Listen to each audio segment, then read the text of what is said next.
Hi hello ನಮಸ್ಕಾರ ವೀಕ್ಷಕರೇ. ಇಂದು ನಾವು ಬೆಳಗಾವಿ ಜಿಲ್ಲೆಯ ಕಿತ್ತೂರು ತಾಲೂಕಿನ ದಸ್ತಿಕೊಪ್ ಗ್ರಾಮ ವ್ಯಾಪ್ತಿಯಲ್ಲಿ ನಮ್ಮ ಒಂದು Bharat times media networking group ವತಿಯಿಂದ ಒಂದು ಪೂರ್ವಭಾವಿ ಗ್ರೌಂಡ್ ರಿಪೋರ್ಟ್ ನೀಡ್ತಾ ಇದೆ. ಅದರಲ್ಲಿ ಗ್ರಾಮ ಪಂಚಾಯತಿ ಚುನಾವಣೆ ಆಗಿರ್ಬೋದು, ಜಿಲ್ಲಾ ಪಂಚಾಯತಿ ಆಗಿರ್ಬೋದು ಹಾಗೂ ತಾಲೂಕ್ ಪಂಚಾಯತಿ ಕೂಡ ಆಗಿರ್ಬೋದು. ಅದಾದ ನಂತರ 2028ರ ಮುಂಬರುವ ವಿಧಾನಸಭಾ ಕ್ಷೇತ್ರದ ಚುನಾವಣೆ ಕುರಿತು ಕೂಡ ಒಂದು ನಮ್ಮ ಭಾರತ್ ಟೈಮ್ಸ್ ಮೀಡಿಯಾ ನೆಟ್ವರ್ಕಿಂಗ್ ವತಿಯಿಂದ ಒಂದು ಪೂರ್ವಭಾವಿ ಗ್ರೌಂಡ್ ರಿಪೋರ್ಟ್ ನೀಡ್ತಾ ಇದೆ. ನಮ್ಮ ಈ ವಿಶೇಷ ಸಂದರ್ಶನದಲ್ಲಿ ದಸ್ತಿಕೊಪ್ ಗ್ರಾಮದ ಒಬ್ಬ ಉಪಾಧ್ಯಕ್ಷ ಕೂಡ ನಮ್ಮ ಜೊತೆಯಲ್ಲಿ ಭಾಗಿಯಾಗಿದ್ದಾರೆ. ಇವರ ಒಂದು ರಾಜಕಾರಣದ ಜೀವನ ಅನುಭವ ಮತ್ತು ಇವರು ಎಲ್ಲಿಂದ ಹೇಗೆ ಯಾರ ಮುಖಾಂತರ ಈ ರಾಜಕಾರಣದಲ್ಲಿ ಪ್ರವೇಶವಾದ್ರು, ಅದಾದ ನಂತರ ಇವರ ಒಂದು ರಾಜಕಾರಣದ ಕಾಲದಲ್ಲಿ ಇವರ ಒಂದು ಪಾತ್ರ ಯಾವ ರೀತಿ ಇದೆ ಮತ್ತು ಅದಾದ ನಂತರ ಇವರಿಂದ ಜನಗಳಿಂದ ಇವರಿಗೆ ಯಾವ ರೀತಿ ಒಂದು ಸಹಾಯ ಸಹಕಾರ ಬಂದಿದೆ ಎಂಬುದನ್ನ ಇವರಿಂದ ಕೇಳ್ತೀವಿ. ಬನ್ನಿ ವೀಕ್ಷಕರೇ.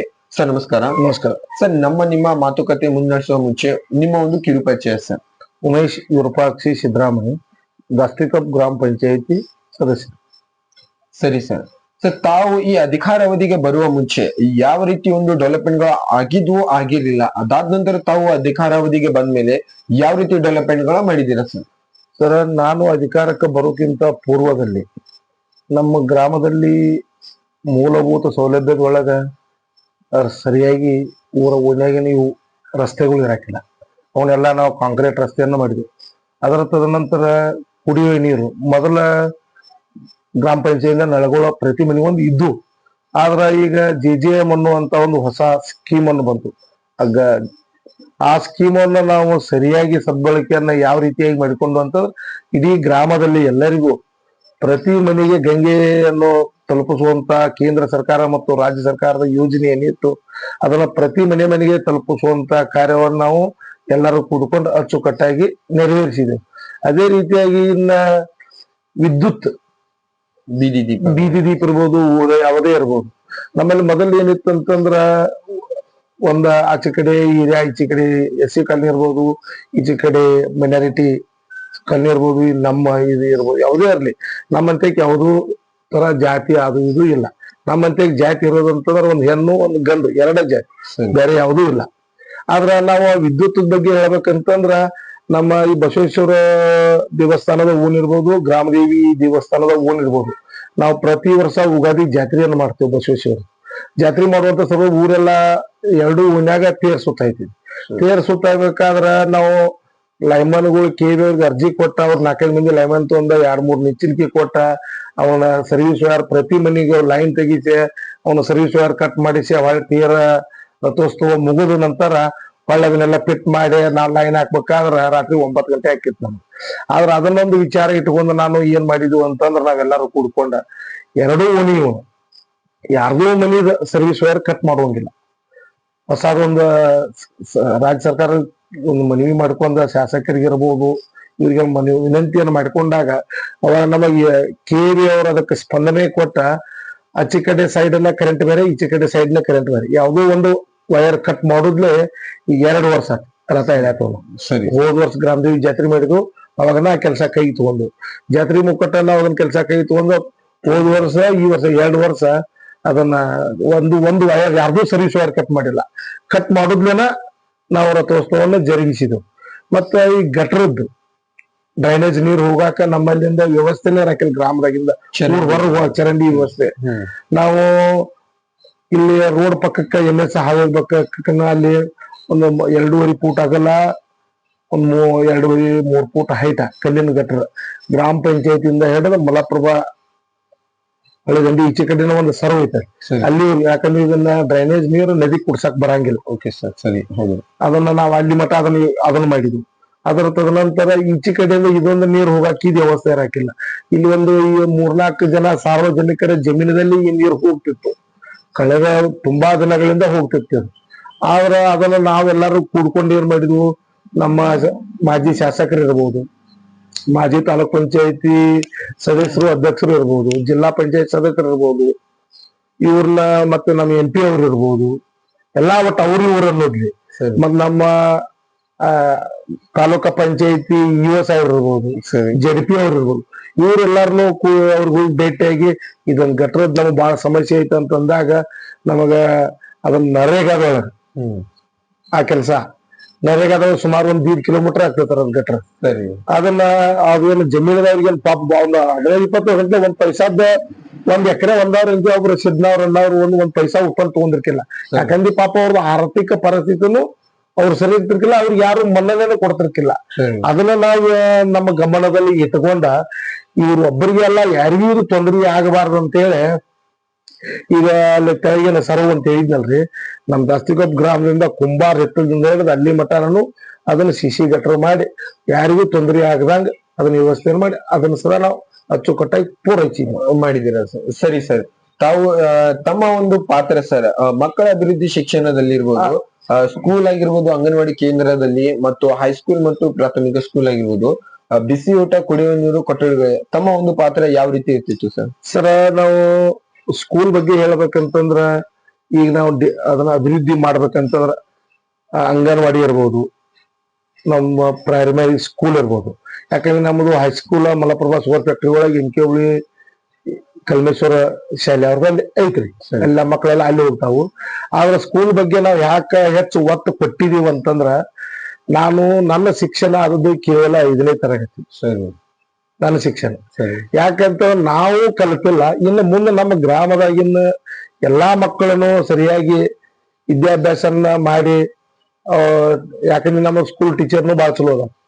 ಅವ್ರ ಕಡೆಯಿಂದ ಸರಿಯಾಗಿ ಅವ್ರ ಶಿಕ್ಷಣವನ್ನು ಪಡ್ಕೊಂಡ ಮುಂದೆ ಉನ್ನತ ಹುದ್ದೆಗೆ ನಾವು ಹೋಗಿಲ್ಲ, ಇನ್ನು ನಮ್ಮ ಗ್ರಾಮದ ಜನರು ನಮ್ಮ ಮಕ್ಕಳನ್ನು ಹೋಗಲಿ ಅಂತೇಳಿ ಅನ್ನುವಂತ ಉದ್ದೇಶ ಇಟ್ಕೊಂಡ ಶಾಲೆಗೆ ನಾವು ನೋಡ್ರಿ ಕೊಠಡಿಗಳು ಎಲ್ಲ ಇದ್ದು. ಸರಿ ಕೊಠಡಿ ನಾವೇನು ಒಂದೂ ಮಾಡಿಸಿಲ್ಲ. ಸರಿ ಸರಿ ಆದ್ರೆ ಅವನ್ನೆಲ್ಲ ಡೆವಲಪ್ಮೆಂಟ್ ಮಾಡಿದೆವು. ಸರಿ ಸರಿ ಅಭಿವೃದ್ಧಿಯನ್ನು ಮಾಡಿ ಯಾವ ಶಾಲೆಯು ಎಲ್ಲಾನು ಡೆವಲಪ್ಮೆಂಟ್ ಮಾಡಿದೆವು. ಅಲ್ಲಿ ಟಾಯ್ಲೆಟ್ ಇರಾಕಿಲ್ಲ, ಸರಿ ಲೇಡೀಸ್ ಇರ್ಬೋದು ಜೆಂಟ್ಸ್ ಇರ್ಬೋದು, ಅದನ್ನ ಮಾಡಿದ್ವು. ಮುಂದ ಫೇವರ್ಸ್ ಇರಾಕಿಲ್ಲ, ಅದೆಲ್ಲ ಗ್ರೌಂಡ್ ಸರಿ ಇರಾಕಿಲ್ಲ, ಗ್ರೌಂಡ್ ಎಲ್ಲಾ ಮಾಡಿದ್ವು. ಅದಕ್ಕ ನಂತರ ಮೇಲ್ ಚಾವಣಿ ಇರಾಕಿಲ್ಲ, ಹಂಚ ಪ್ರತಿ ವರ್ಷ ನಾವು ಜೂನ್ದ ಸಾಲ್ ಚಾಲು ಆದ್ರೆ 500 ಹಂಚ ಕೊಡ್ಸೇ ಬಿಡೋದು ಅವ್ರಿಗೆ. ಅದಕ್ಕೆ ನಾವು ತಾಲೂಕ್ ಪಂಚಾಯತಿ ಮತ್ತು ಶಾಸಕರ ಅನುದಾನದಿಂದ ಅದನ್ನ ಮತ್ತ ಕುಡ್ಕೊಂಡ ಇಡೀ ಕನ್ನಡ ಶಾಲೆ ಇರ್ಬೋದು, ಉರ್ದು ಶಾಲೆ ಇರ್ಬೋದು, ಅಂಗನವಾಡಿ ಇರ್ಬೋದು, ಎಲ್ಲಕ್ಕೂ ಮೇಲ್ಚಾವಣಿಯನ್ನು ಹಾಕುವಂತ ವ್ಯವಸ್ಥೆಯನ್ನ ಮಾಡಿದ್ವು. ಮುಂದೆ ಎಲ್ಲಾ ಫಿಲ್ಟರ್ ಮಷೀನ್ ಯಾವ್ದಾರ ಶಾಲ್ಯಾಗ ಐತೆ ಇಲ್ಲೋ ನನಗೆ ಗುರ್ತಿಲ್ಲ. ಆದ್ರ ನಮ್ಮ ಅವಧಿ ಒಳಗ ನಾವು ಮಾತ್ರ ಸುಮಾರು 4 ವರ್ಷ ಮುಗಿದೀವಿ. ಶಾಲೆಗೆ ನಮ್ಮ ಊರಾಗನ ಫಿಲ್ಟರ್ ಮಿಷನ್ ಇವತ್ತಿಗೂ ಬಂದಿಲ್ಲ, ಇವತ್ತಿಗೂ ಚಾಲು ಐತಿ. ಯಾಕಂದ್ರೆ HK ಪಾಟೀಲ್ ಅವರ ಗ್ರಾಮೀಣಾಭಿವೃದ್ಧಿ ಸಚಿವರಿದ್ದಾಗ ಅದನ್ನ ಫಿಲ್ಟರ್ ಮಷೀನ್ ಅನ್ನು ಕುಂದಿರಿಸ್ಬಿಟ್ಟಿದ್ರು. ಅಲ್ಲಿಂದ ಇವತ್ತಿನ ಮಟ್ಟನೂ ನಾವು ಅದನ್ನ ಒಂದು ನಿಮಿಷ ಬಂದಿಟ್ಟಿಲ್ಲ. ಸರಿ ಈಗೂ ಚಾಲು ಐತಿ. ಆದ್ರೆ ಅದೇ ರೀತಿಯಾಗಿ ನಮ್ಮ ಸ್ಕೂಲ್ದೊಳಗನು ನಮ್ಮ ಮಕ್ಕಳು ಇಲ್ಲಿ ಮನೆಯಿಂದ ಬಾಟ್ಲೆ ತಗೊಂಡು ಹೋಗ್ತಿದ್ರು. ಅದು ಬೇಡ, ಅದ್ ತಪ್ಪಲಿ ಅಂತ ಹೇಳಿ ಅಲ್ಲೇ ಒಂದು ಫಿಲ್ಟರ್ ಮಷೀನ್ ಅನ್ನ ಶಾಲೆ ಒಳಗೆ ಹಾಕಿದ್ವು. ಮುಂದ ಡೆಸ್ಕ್ ಇರ್ಬೋದು, ಈ ಮುಂದ ಫೋರ್ಸ್ ಸಾಮಾನು ಇಡೀ ನಮ್ಮ ಶಾಲೆ ಮಕ್ಕಳಿಗೆ ಏನ್ ಬೇಕು ಅದನ್ನೆಲ್ಲಾ ಕೊಡ್ಸಿದೆವು, ಅನುಕೂಲ ಮಾಡಿದೆವು. ಮತ್ತ ಅಂಗನವಾಡಿಗೇನು ಅದೇ ರೀತಿಯಾಗಿ ಮಾಡಿದೆವು. ಅಂದ್ರೆ ಅಂಗನವಾಡಿ ಇನ್ನೊಂದ್ ಸ್ವಲ್ಪ ಮೈದಾನದ ಡೆವಲಪ್ಮೆಂಟ್ ಐತಿ, ಅದ್ರ ಕ್ರಿಯಾಜನದಾಗ ಐತಿ. ಈಗ ಸದ್ಯ ಮಾಡ್ತಾನ ನಾನು ಅದನ್ನ ಹೇಳಿದವು ಮಾಡಕ್ ನಿಂತಾನ. ಅದೇನ್ ಎಲ್ಲಾ ಇದನ್ನ ಮಾಡಿದೆವು. ಈಗ ಅವ್ನ ಆಟಿಕೆ ಸಾಮಾನು ಅಷ್ಟ ಫಿಟ್ ಮಾಡೋದು ಅಷ್ಟ ಬಾಕಿ ಐತಿ, ಇನ್ನು ಉಳಿದೇನಿಲ್ಲ. ಮತ್ತೆ ಉರ್ದು ಶಾಲೆ ಬಗ್ಗೆ ಹೇಳ್ಬೇಕಂತಂದ್ರ ಅದನ್ನು ನಾವೀಗ ಅಲ್ಲಿ ಆಟದ ಮೈದಾನ ಅವ್ರಿಗೂ ಅಭಿವೃದ್ಧಿ ತಗೊಂಡೆವು. ಸ್ವಲ್ಪ ಇದು ನರೇಗಾದ ಕೆಲಸ, ಮುಂದೆ ಹಣಕಾಸಿನ ವ್ಯವಸ್ಥೆ ಕಡಿಮೆ ಆದದಕ್ಕೆ ಅದನ್ನ ಮಾಡ್ಕೊಳಕ್ಕಾಗಿಲ್ಲ. ಅದನ್ನು ನಾವು ಕಂಪೌಂಡ್ ಕಟ್ಕೊಂಡ ಅವ್ರಿಗೂ ಆಟದ ಮೈದಾನ ಮಾಡ್ಬೇಕಂತೇಳಿ ಅದನ್ನು ತಗೊಂಡೆವು. ಮತ್ತೆ ಇನ್ನೊಂದು ಹೇಳ್ಬೇಕಂತಂದ್ರೆ ಈಗ ಯಾವುದೇ ಸಮಾಜದಲ್ಲಿ ಅಂತ ಹೇಳಿದ್ವಿ ನಮ್ಗೆ, ಈಗ ನಮ್ ಹಿಂದೂ ಸಮಾಜದ ಸ್ಮಶಾನ ಇರ್ಬೋದು, ಈ ಮೈನಾರಿಟಿ ಸಮಾಜದ ಸ್ಮಶಾನ ಇರ್ಬೋದು, SC ST ಇರ್ಬೋದು, ಯಾರೇ ಇರ್ಬೋದು. ಆದ್ರ ನಮ್ ಹಿಂದೂ ಸಮಾಜಕ್ಕೆ ನಮ್ ಗುರುಗಳು ಅವ್ರದ ಒಂದ್ 2 ಎಕರೆ ಜಮೀನ್ ಐತಿ. ನಾವೆಲ್ಲ ಅಲ್ಲಿ ಯಾರ ತೀರ್ಕೊಂಡ್ರು ಅಲ್ಲಿ ಹೋಗ್ತೇವೆ. ಆದ್ರ ಅಲ್ಲಿ ಯಾರ ಒಬ್ರು ಸಾಮಾನ್ಯ ಮನುಷ್ಯರ ತೀರ್ಕೊಂಡ್ರ ಈ ಮೊದ್ಲ ಚುಮ್ನಿ ಏನಿಲ್ಲ, ಡಿಸೈನ್ ತರಬೇಕು, ಅದ್ರ ಪೆಟ್ರೋಲ್ ಹಾಕ್ಬೇಕು, ಹಿಲಾಲ್ ಹಚ್ಬೇಕು. ಆದ್ರ ಅದನ್ನೊಂದು ನಾವು ಗಮನದಲ್ಲಿ ಇಟ್ಕೊಂಡ ನಾನು ಏನ್ ಮಾಡಿದ್ವಿ ಅಂತಂದ್ರ ಈ ಹಿಂದಿನ ಫೀಲ್ಡ್ ಒಳಗಾರಿ ನಾ 2015 ಗ್ರಾಮ ಪಂಚಾಯತಿ ಸದಸ್ಯನಾಗಿದ್ನಿ.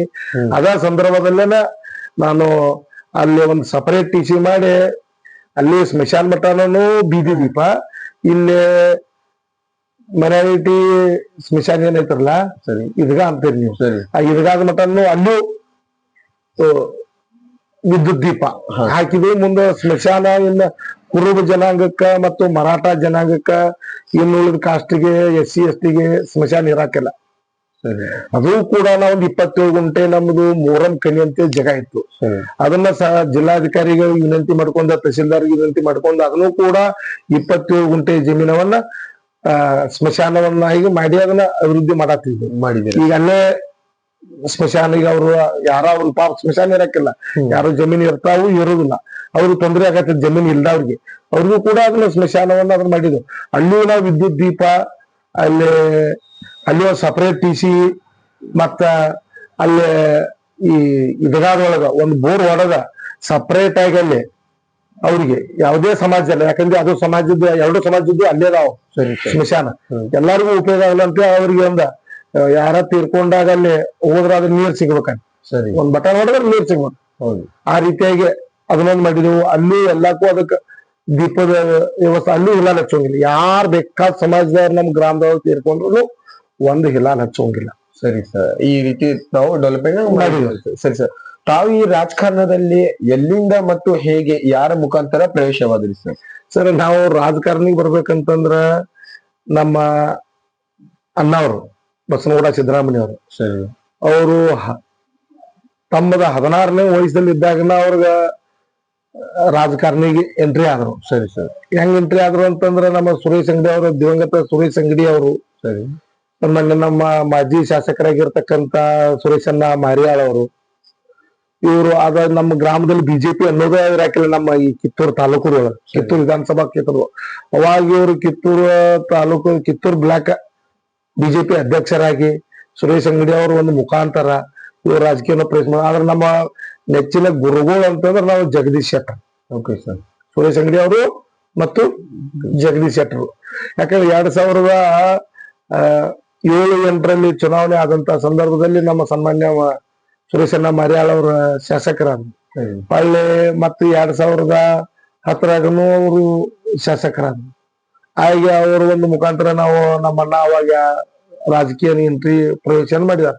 ಯಾಕಂದ್ರೆ ಅವ್ರು ನಮ್ಮ ಅಣ್ಣವ್ರಿಗೆ 16 ವಯಸ್ಸಿದ್ದು, ಅವಾಗಲೇ ಅವ್ರು ರಾಜಕೀಯ ಎಂಟ್ರಿ ಆಗ್ಯಾರು. ಅಲ್ಲಿಂದ ಹಂಗ ಅವ್ರು ಮಾಡ್ಕೊಂತ ಬಂದ್ರು.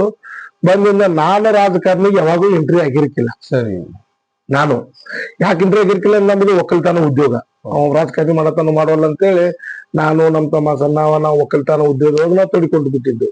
ಆದ್ರೆ ನಾವು 2015ರಲ್ಲಿ ಎಲ್ಲಾ ಜನ ಕೂಡ್ಕೊಂಡ, ಇಲ್ಲ ಈ ಸಲ ನಿನ್ನ ಗ್ರಾಮ ಪಂಚಾಯತಿ ನಿಂದಿರ್ಬೇಕಂತೇಳಿ ನನ್ನ ಗ್ರಾಮ ಪಂಚಾಯತ್ ನಿಂದಿರಿಸಿ ಆರಿಸ್ತಂದ ನಮ್ ಗ್ರಾಮದ ಅಭಿವೃದ್ಧಿಗೆ ಸೇವೆ ಮಾಡಕ್ ನನಗ ಅನುಕೂಲ ಮಾಡಿಕೊಟ್ಟಿದಾರು.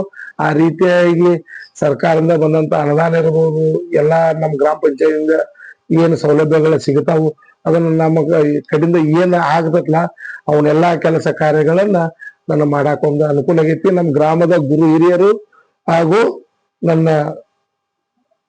ನಾನು ಉಳುವಿ ಬಸವಣ್ಣನ ಭಕ್ತ. ಸರಿ ಸರ್, ಆದ್ರಿಂದ ನನಗ ಅವರೆಲ್ಲಾರ್ದು ಒಂದು ಆಶೀರ್ವಾದದಿಂದ ನಾನು ಈ ರೀತಿಯಾಗಿ ಕೆಲಸ ಕಾರ್ಯಗಳನ್ನ ಮಾಡಿದೆ. ಸರಿ ಸರ್, ಸರಿ ಸರ್, ತಾವು ಅಧಿಕಾರಾವಧಿ ಅದಾದ ನಂತರ ಆಡಳಿತ ಅಧಿಕಾರ ಕೂಡ ಇದೆ ಸರ್, ಗ್ರಾಮಾಭಿವೃದ್ಧಿ ಅಧಿಕಾರಿಗಳು ಸರ್. ಇವರು ಯಾವ ರೀತಿ ಒಂದು ಡೆವಲಪ್ಮೆಂಟ್ ಗಳ ಜನಗಳಿಗೆ ಮೂಲಸೌಕರ್ಯಗಳನ್ನು ಒದಗಿಸುತ್ತಿದ್ದಾರೆ ಸರ್? ಈಗ 2026 ಫೆಬ್ರವರಿ 4ನೇ ತಾರೀಕಿನ ದಿನ ನಮ್ಮ ಅಧಿಕಾರ ಮುಕ್ತಾಯ ಆಯ್ತು. ಓಕೆ, ಆದ್ರ ಅವತ್ತಿನಿಂದ ಇವತ್ತಿನ ಮಟ ನಾನು ಪಂಚಾಯತಿಗೆ ಹೋಗಿಲ್ಲ. ಸರಿ ಸರ್, ಯಾಕಂದ್ರೆ ನಮ್ಮ ಅಧಿಕಾರ ಇಲ್ಲ ಅಂದ ಕೂಡಲೇ ಅಂದ್ರೆ ನಾವು ಅಲ್ಲಿ ಹೋಗಿ ನಾವು ಅವ್ರಿಗೆ ಮಾತಾಡುವುದು ನಮ್ಮದೇನ ಕರ್ತವ್ಯ ಅಲ್ಲ. ಆದ್ರೆ ನನ್ನ ಫೋನ್ ಮುಖಾಂತರ PDO ಇರ್ಬೋದು, ಸಿಬ್ಬಂದಿಗಿರ್ಬೋದು, ಈ ಗಟ್ರ ನಾವು ಪ್ರತಿ ವರ್ಷ ನಾವು ಉಗಾದಿ ಜಾತ್ರೆಗಾದ್ರೆ ಇಡೀ ಊರೆಲ್ಲ ಗಟ್ರ ಬಳಿ ಕ್ಲೀನ್ ಮಾಡ್ತಿದ್ವಿ. ಈ ವರ್ಷ ಅವ್ರು ಮಾಡ್ಲಿಲ್ಲ. ನೀವು ಲೇಟ್ ಆಕತಿ, ಮತ್ ತಪ್ಪಾಕತಿ, ಮತ್ ನಾಳೆ ಮಳೆ ಆತ ಸಮಸ್ಯೆ ಆಕತ್ ಅಂತೇಳಿ PDO ಅವ್ರನ್ನ ಕರೆದ ಹೇಳಿ ಈಗ ಮನೆಲ್ಲ ಗಟ್ರ ಡ್ರೈನೇಜ್ ಎಲ್ಲ ಸ್ವಚ್ಛ ಮಾಡಕ್ ಹಚ್ಚಿದೆವು. ಮತ್ತ ಕಮಿಟಿ ಇದ್ದಂಗ ಅವ್ರಿಗೆ ಆಗುದಿಲ್ಲ. ಸರಿ ಸರ್, ಯಾಕಂತಂದ್ರೆ ಕಮಿಟಿ ಅವರು ಸ್ಥಳೀಯವಾಗಿ ಇರ್ತಾರೆ, ಅವ್ರು ಎಷ್ಟಾದ್ರೂ ಸರ್ಕಾರದ ಪ್ರತಿನಿಧಿಗಳು ಇರ್ತಾರೆ. ಕಮಿಟಿಯಿಂದ ಆಗೋ ಕೆಲಸ ಬೇರೆ, ಅಧಿಕಾರಿಗಳ ಕಡೆಯಿಂದ ಆಗೋ ಕೆಲಸನ ಬೇರೆ. ಯಾಕಂದ್ರೆ ನೋಡ್ರಿ, ಇವತ್ತು ಶಾಸಕರಿದ್ರೆ ಹೆಂಗ್ ಇರ್ತತಿ, ಮತ್ತ ರಾಜ್ಯಪಾಲನಾಗ ಆಡಳಿತ ನಡೆಸ್ಬೇಕಂದ್ರೆ ಹೆಂಗ್ ಇರ್ತತಿ, ಸರಿ ಅಷ್ಟ ವ್ಯತ್ಯಾಸ. ಇವತ್ತು ಅವ್ರು ಮಾಡಾಕತ್ತಾರು, ಅವ್ರ ಹಂಗಿದ್ದಂಗ ಆಗೋಂಗಿಲ್ಲ. ಈಗ 2 ಮೋಟ್ರ್ ಸುಟ್ಟಿದ್ರು, ಈ ಬೆಳಗ್ಗೆಲ್ಲ ಫೋನ್ ಹಚ್ಚಿದ್ನ PDO ರಿಂಗಿಂಗ್ ಯಾರು ಮೋಟರ್ ಇಲ್ಲ ನಿನ್ ಒಂದ್ ತೆಗದ್ರಿ ಒಂದ್ ಹೊಸ ಮೋಟರ್ ತರಬೇಕು ಅಥವಾ ಏನ್ ಮಾಡ್ಬೇಕು ಇವತ್ತು ತಿಳಿಸ್ತವ್ರಿ ಅಂತ ಈ ರೀತಿ ಆಗ್ತಾ. ಸರಿ ಸರ್. ಸರಿ ಸರ್, ಈ ಒಂದು ಗ್ರಾಮ ಒಂದು ಚಿಹ್ನೆ ಇದೆ ಸರ್, ಇವಾಗ ಅದ್ರ ಬಗ್ಗೆ ತಮ್ಮ ಅಭಿಪ್ರಾಯ ಸರ್? ಒಂದು ಗ್ರಾಮ ಒಂದು ಚಿಹ್ನೆ ಅಂದ್ರೆ ನೋಡಿ ಸರ, ಇದು ಒಂದ್ ತರದಿಂದ ಸರಿನೂ ಐತಿ, ಒಂದ್ ತರದಿಂದ ತಪ್ಪು ಐತಿ. ಸರಿ. ಯಾಕಂತಂದ್ರೆ ಇವ ನಮ್ಮ ಸಂವಿಧಾನ ಬರೆದಿರ್ತಕ್ಕಂತ ಡಾಕ್ಟರ್ BR ಅಂಬೇಡ್ಕರ್ ಅವರ ಒಂದು ಕಾರ್ಯಕ್ರಮ ಇವತ್ತು. ಸರಿ. ಅವರ ಒಂದು ಹಿಂಗ ಆ ಕಾರ್ಯಕ್ರಮದ ಇವತ್ತಿನ ದಿವಸ ನಿಮಗೆ ಹೇಳ್ಬೇಕಂತಂದ್ರ ಅವ್ರ ಜಯಂತಿ ಇವತ್ತ. ಹೌದು. ನಿಮ್ಗೆ ಹೇಳ್ಬೇಕಂದ್ರೆ ನಮ್ಮ ದೇಶಕ್ಕನ ಅವರು ಸಂವಿಧಾನವನ್ನ ಬರ್ದಾರ. ಅವ್ರಿಗೆ ನಾವ್ ಎಷ್ಟು ಸೆಲ್ಯೂಟ್ ಹೊಡೆದ್ರು ಕಡಿಮೆ. ಇಡೀ ನಮ್ಮ ಭಾರತ ದೇಶಕ್ಕನ್ನ ಸಂವಿಧಾನ ಬರೆದಿರ್ತಕ್ಕ ಮಹಾನ್ ವ್ಯಕ್ತಿ ಡಾಕ್ಟರ್ BR ಅಂಬೇಡ್ಕರ್ ಅವರು. ಯಾಕಂದ್ರೆ ಇವತ್ತು ಅವ್ರು ಅವಾಗ ಏನ್ ಬರ್ದಾರ ಅನ್ನೋದು ಅಲ್ಲಿಂದ ಇಲ್ಲಿ ಮಠ ಇನ್ನೂ ಮಠ ಉದ್ಭವ ಆಗಿರ್ತಿಲ್ಲ. ರಾಷ್ಟ್ರೀಯ ಚಿಹ್ನೆ ಯಾತಕ್ಕಿತ್ತಂತ ತಾಲೂಕ್ ಪಂಚಾಯತಿ, ಜಿಲ್ಲಾ ಪಂಚಾಯತಿ, MLA, MP ಇದ್ದು ಈ ಗ್ರಾಮ ಪಂಚಾಯತಿ ಒಳಗ ಮುಂದ ಈ ನಮ್ಮ ಕೋಆಪರೇಟಿವ್ ಸಂಸ್ಥೆ ಒಳಗೆ ಇರಾಕಿಲ್ಲ. ಈ ಕೋಆಪರೇಟಿವ್ ಸಂಸ್ಥೆಯನ್ನ ನಾವು ಸರಿಸಿಡೋದು, ಅದು ಅವ್ರು ಏನ್ ಬೇಕಾದ್ ಮಾಡ್ಕೊಳ್ಳಿ. ಈ ಗ್ರಾಮ ಪಂಚಾಯತಿ ಸರ್ಕಾರದ ಮಟ್ಟದಲ್ಲಿ ಬರ್ತೈತಿ ಅಂತಂದ್ರ ಈಗ ಇವತ್ತು ನಮ್ಮ ಊರಾಗ ಮತ್ತಟ ರಾಜಕಾರಣಿ ಇದು ಹೆಚ್ಚ. ನಾನು BJP, ನಾನು ಪಕ್ಷಾತೀತವಾಗಿ ಏನ್ ಕೆಲಸ ಮಾಡ್ತಿರ್ತಾರಲ್ಲ ಅವ್ರಿಗೊಂದ್ ಸ್ವಲ್ಪ ಇದು ಸಮಸ್ಯೆ ಆಗ್ತೈತಿ. ಆದ್ರೆ ಮತ್ ಮಾಡಿದಾರ ಅಂದ್ ಕೂಡಲೇ ಅಂದ್ರೆ ಏನು ಮಾಡಾಕ್ ಬರೋದಿಲ್ಲ. ನಾಳೆ ನಮ್ಮ ಪಾರ್ಟಿಯಿಂದ ಭಾರತೀಯ ಜನತಾ ಪಕ್ಷದ ನಾವೊಬ್ಬ ಕಾರ್ಯಕರ್ತ ನಾನು ಕಟ್ಟ. ಯಾಕಂದ್ರೆ ನಮ್ಮ ವೋಟಿಂಗ್ ಎಂದ ಬಂದ ಟೈಮಿನಿಂದ ಭಾರತೀಯ ಜನತಾ ಪಕ್ಷವನ್ನ ಬಿಟ್ಟು ಮತ್ತೊಂದಕ್ಕೆ ಇವತ್ತಿಗೇನು ನಾವು ವೋಟ್ ಹಾಕಿಲ್ಲ. ಸರಿ. ಇನ್ನು ಮುಂದೆ ನಮ್ಮ ಉಸಿರು ಇರೋ ತನಕ ನಾವು ಹಾಕುವುದನ್ನು ಇಲ್ಲ. ಇದು ಒಂದು ನಮ್ಮದು ಸಿದ್ಧಾಂತ. ಯಾರ ನಿಂದಿರ್ಲಿ, ನಮಗ ಯಾವ ವ್ಯಕ್ತಿ ನಿಂದಿರ್ಲಿ, ಆದ್ರೆ ನಮಗ ಮೇನ್ ಇದ್ದದ್ದು ಪಕ್ಷ ಸರ್. ಓಕೆ. ಇದೊಂದು. ಆದ್ರ ಈಗ ನೀವೇನು ಕೇಳಿದ್ರಿ ಅದನ್ನ ಪಾರ್ಟಿ ವಿಷಯ ಏನ್ ಮತ್ತಿನ ಸರ್ಕಾರ ಅದನ್ನ ಆದೇಶ ಮಾಡೈತೆ ಅಂದ್ರೆ ಸ್ವಾಗತ ಮಾಡ್ಕೊಂಡು ನಮ್ಮ ಕೆಲಸ ನಾವು ಮಾಡೋದು. ಸರಿ ಸರ್. ಸರಿ ಸರ್, ಮುಂಬರುವ ಚುನಾವಣೆಯಲ್ಲಿ ತಾವು ಏನ್ ಭಾಗಿಯಾಗ್ತೀರಾ ಅಥವಾ ಏನ್ ಬೇರೆದವರಿಗೆ ಅವಕಾಶ ಮಾಡ್ಕೊಡ್ತೀರಾ? ನೋಡ್ರಿ, ನಾನಾ ಸ್ಪರ್ಧೆ ಮಾಡ್ಬೇಕು, ನಾನಾ ನಿಂದಿರ್ಬೇಕು ಅನ್ನುವಂತ ನನ್ನಂತೆ ಯಾವುದು ಆಸೆ ಇಲ್ಲ. ಯಾಕಂತಂದ್ರ ಈಗ ನನಗೆ 2 ಸಲ ಜನ ಆಶೀರ್ವಾದ ಮಾಡ್ಯಾರ, ಒಂದ್ ಬಿಟ್ಟು 2 ಸಲ. ಈಗ ನಾನು ನಮ್ಮ ಜನರಿಗೆ ಹೇಳಿದನು ಈಗಾಗ್ಲಿ, ನೀವ್ ಯಾರು ಬೇಕಾದವ್ರು ನಿಂದಿರ್ಪ, ನಾ ದುಡ್ದ ನಿಮ್ ಸೇವೆ ಮಾಡ್ಕೊಂಡು ನನಗೆ 2 ಸಲ ಅವಕಾಶ ಮಾಡಿ ಕೊಟ್ಟಿದ್ದೀರಿ ಅಂತ ಹೇಳಿದನು. ಆದ್ರೆ ಅವ್ರು ಏನ್ ಅನ್ನಕತ್ತಾರ, ಇಲ್ಲ ಇದೊಂದ್ ಸಲ ನೀನ ನಿಂದಿರ್ಬೇಕು, ಹ್ಯಾಟ್ರಿಕ್ ಮಾಡಿಬಿಡು ಅಂತ ಅನ್ನಕತ್ತಾರ. ಅಪ್ಪ ನಿಮ್ಮದು ಏನ್ ಅಭಿಪ್ರಾಯ ಐತೆ ಅದ್ರ ಪ್ರಕಾರ ನಾನು ನೋಡ್ಕೋತಾನ ಅಂತೇಳಿ ಅವ್ರಿಗೆ ಮಾತನ್ನು ಕೊಟ್ಟಿನಿ. ಸರಿ ಸರ್. ಸರಿ ಸರ್, ಇವಾಗ ನಿಮ್ಮನ್ನ ಆರಿಸಿ ತಂದಂತಹ ಜನಗಳಿಗೆ ನಿಮ್ಮ ಹೃದಯದ ಮಾತು ಹೇಳಿಕೆ ಏನ್ ಇಷ್ಟಪಡ್ತೀರಾ? ನೋಡ್ರಿ, ನನಗ ಒಂದ್ ಬಿಟ್ಟು 2 ಸಲ ನನ್ನ ಆಯ್ಕೆಯನ್ನು ಮಾಡ್ಯಾರ ಅಧಿಕ ಮತಗಳಿಂದ. ಅವ್ರನ್ನ ಎಷ್ಟ ವಂದನೆಗಳ, ಎಷ್ಟು ಧನ್ಯವಾದಗಳ ಹೇಳಿದ್ರು ಕಡಿಮೆ. ಯಾಕಂತಂದ್ರ ಈಗ ನನ್ನನ್ನು ಆಯ್ಕೆ ಮಾಡ್ಬೇಕಾದ್ರೆ ಅವ್ರೊಂದು ಗುರಿ ಇಟ್ಕೊಂಡ್ ನನ್ನನ್ನು ಆಯ್ಕೆ ಮಾಡ್ಯಾರ. ನೀವು ಅಭಿವೃದ್ಧಿ ಮಾಡ್ತಾನೋ, ಇವ್ ಕೆಲಸ ಮಾಡ್ತಾನೋ, ಇದನ್ನ ಮಾಡ್ತಾನ. ಯಾಕಂತಂದ್ರ ಇವತ್ತ ಯಾವುದೇ ಇಲಾಖೆ ಇರ್ಲ, ಗ್ರಾಮ ಪಂಚಾಯತಿ ಒಂದ 25-28 ಇಲಾಖೆಗಳು ಬರ್ತಾವ. ಯಾವುದೇ ಇಲಾಖೆ ಏನಿದ್ರು ಗ್ರಾಮ ಪಂಚಾಯತಿ ಬರು. ನಾ ಯಾವ ಅಧಿಕಾರಿಗಳು ಹಿಂಬಾಲಿನ ಕೆಟ್ಟಾಗ ಹಾಕುದಿಲ್ಲ. ಯಾಕಂತ ನಾವ್ ಯಾಕಂತಂದ್ರೆ ನಮ್ದಲ್ಲಿ ತಪ್ಪು, ನಮ್ಮ ನಾಳೆ ಆಗೋ ಕೆಲಸ ಆಗೋಲ್ಲ. ನಾವ್ ಯಪ್ಪ ಎನ್ನ ಯವ್ವ ಯಕ್ಕ ಅಂದ ಆ ರೀತಿಯಾಗಿ ಕೆಲಸ ಮಾಡಿದಾಗ ಇವತ್ ನಮ್ ಗ್ರಾಮ ಅಭಿವೃದ್ಧಿ ಆಗೈತಿ. ನಮಗೇನ ನನ್ನನ್ನು ಆರಿಸಿ ಕಳಿಸಿದಾರು ಅವ್ರಿಗೆ ಅವ್ರ ಋಣವನ್ನ ತೀರಿಸ್ಬೇಕನ್ನ. ಸರಿ ಸರ್. ಒಂದು ಮತ ಅಂದ್ರೆ ದೊಡ್ಡ ಪವಿತ್ರವಾದಂತ ಮತ. ಆ ಪವಿತ್ರವಾದಂತ ಮತ ನನಗೆ ನೀಡಿ ನನಗೆ ಸೇವೆ ಮಾಡಕ್ ಅವಕಾಶ ಮಾಡಿ ಕೊಟ್ಟಂತ ಎಲ್ಲ ನನ್ನ ದಾಸ್ತಿಕೊಪ್ಪ ಗ್ರಾಮದ ಗುರು ಹಿರಿಯರಿಗೆ, ಅಣ್ಣ ತಮ್ಮಂದಿರಿಗೆ, ತಾಯಂದ್ರಿಗೆ ನಾನು ವಿನಂತಿ ಮಾಡಿಕೊಂಡ ನನಗೆ ಸೇವೆ ಮಾಡಕ್ ಅವಕಾಶ ಮಾಡಿಕೊಡಿ ಅವ್ರಿಗೆ ಧನ್ಯವಾದಗಳನ್ನ ಹೇಳ್ತೇನೆ. ಸರಿ ಸರ್, ಇಲ್ಲಿವರೆಗೂ ಕೂಡ ನಮ್ಮ ಒಂದು ಭಾರತ್ ಟೈಮ್ಸ್ ಮೀಡಿಯಾ ನೆಟ್ವರ್ಕಿಂಗ್ ಗ್ರೂಪ್ಗೆ ನಿಮ್ಮ ಸಮಯ ನೀಡಿದ್ದಕ್ಕೆ ತುಂಬಾ ಹೃದಯದ ಧನ್ಯವಾದಗಳು ಸರ್. Thank you sir.